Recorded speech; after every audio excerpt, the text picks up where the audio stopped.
তো নমস্কার বন্ধুরা, আমি সৈকত চলে আসলাম আবারও এক নতুন ভিডিও নিয়ে। আপনাদের সকলকে জন্মাষ্টমীর প্রীতি এবং শুভেচ্ছা জানিয়ে আজকের ভিডিওটা চালু করলাম। তো আজ আমরা জানবো জন্মাষ্টমীটা আসলে কি এবং কেন পালন করা হয়। তো চলুন জেনে নিই জন্মাষ্টমীর ইতিহাস। জন্মাষ্টমী হলো ভগবান শ্রীকৃষ্ণের জন্মদিন। বৈদিক মতে দ্বাপর যুগে মথুরার কারাগারে দেবকী ও বাসুদেবের ঘরে অষ্টমী তিথির মধ্যরাতে শ্রীকৃষ্ণ আবির্ভাব হন। তাই এই দিনটিকে আমরা এত বিশেষভাবে পালন করি। কেন পালন করা হয় এখন আমরা জেনে নেব। তো শ্রীকৃষ্ণ ছিলেন ধর্মরক্ষক, অসুর বিনাশকারী এবং গীতা উপদেশদাতা।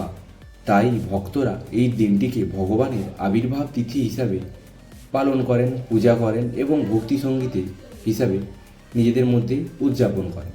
এখন আমরা জানব যে কি উপলক্ষে এবং কি করা হয় এই জন্মাষ্টমীতে।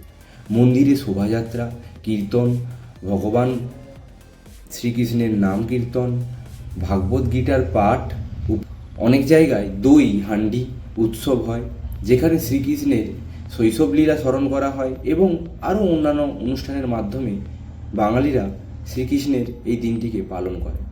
এখন আমরা জানব কোন দিনে পালিত হয় এটা।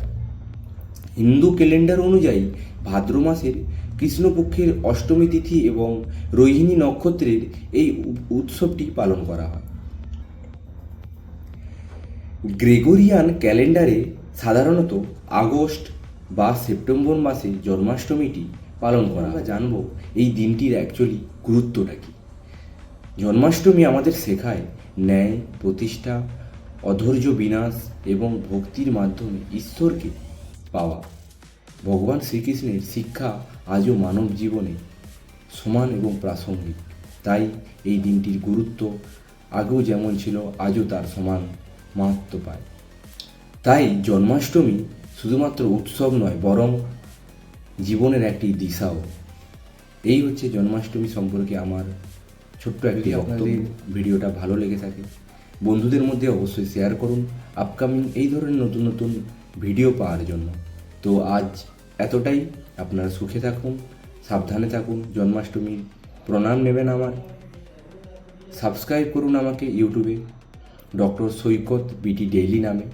আপকামিং এই ধরনের নতুন নতুন ভিডিও পাওয়া যায়। টাটা, দেখা হচ্ছে নতুন এক ভিডিওতে। জয় হিন্দ, বন্দে মাতরম।